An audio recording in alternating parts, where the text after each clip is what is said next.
Hey, welcome back. If you're new here, don't forget to subscribe and turn on the notifications so you never miss a story.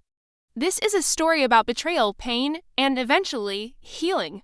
A reminder that life sometimes breaks you, but it can also surprise you with something beautiful. The supervisor had mixed up the days, told him to go home. Just them, no big gestures, just an attempt to reconnect. He figured, why not take it as a sign? Things had felt off with Amanda lately. Her hugs had gotten quicker, her voice colder. Maybe tonight he could fix that. Miles got off work early one day, a rare mistake in the schedule. Blake Hammond, the famous chef, the same man Amanda had always admired, called him a genius. Now he was in their bed. So he bought pastries from her favorite bakery and planned a quiet dinner. Until he heard a laugh, a strange, soft laugh coming from the bedroom. Amanda never laughed like that anymore. Amanda sat on the bed, wrapped in a sheet, pale and shaking. Miles looked her in the eye and asked, "How long?" Her answer was broken, scattered. "It was a mistake. You were distant. I felt invisible." But when he got home, everything felt normal, even climbing the stairs. Now, the next morning, without drama, he hired a lawyer. He paused, opened the door slowly, and everything crashed. She was 17, caught in the middle. The one person Miles wanted to protect most. She asked, "You're not going to fight for her?" There she was, naked in bed, with a man Miles only knew from TV. Amanda froze. She begged him to think about Zoe. Blake panicked. He told her, "You're not responsible for your mother's choices." Or his. "I won't make you carry that." Zoe had no idea. They had been dating for months. It was a mess neither of them asked for. Miles didn't yell. He pulled out his phone and started recording. His hands shaking, Amanda begged him to stop. Blake tried to cover himself, and just like that, it was all ashes. Miles only said, in a firm, low voice, "Get out of my house." Blake grabbed his clothes and ran out. He told her everything, calmly. Told her choices have consequences, and Amanda made hers. Miles stayed quiet, let the evidence speak. None of it made sense. None of it was enough. Miles left. She just nodded and walked away. He sat in his car, numb. He thought about their daughter, Zoe, thought about everything they built. He didn't go home that night, slept at the barracks.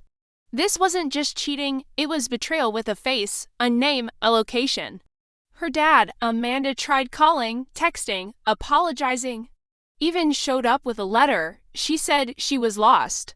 That Blake made her feel seen. And Zoe, sweet, smart, artistic Zoe, was the hardest part. A vet, divorced, mom of 2 teens. They didn't fall in love instantly, they just talked.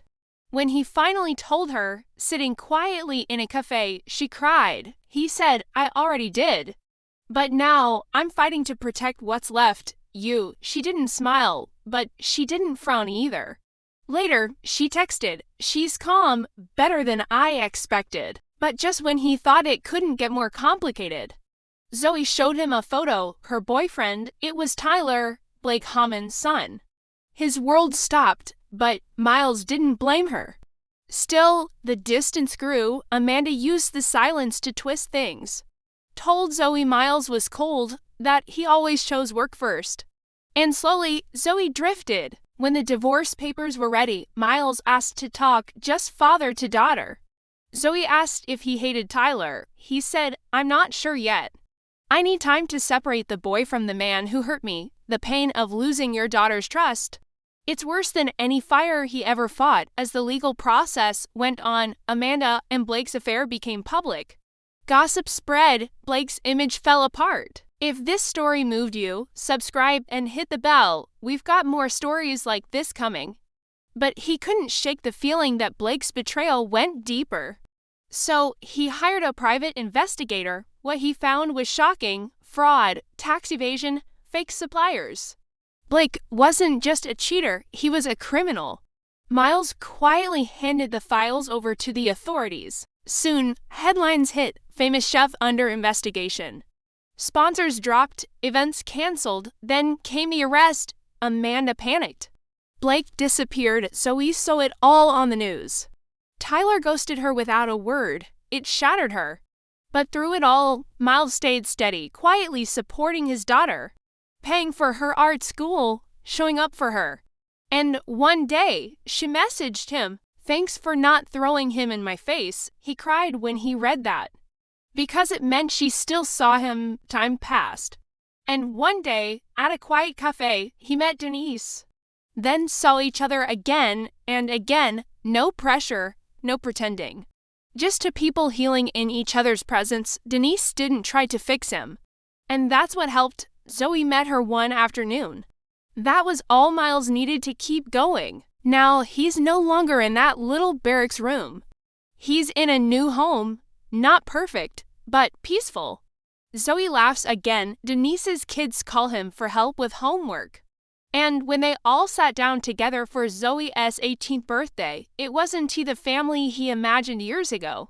But it was real. It was his, because sometimes after the fire, when the smoke clears, something new grows, stronger, brighter, free. Thanks for watching. See you next time.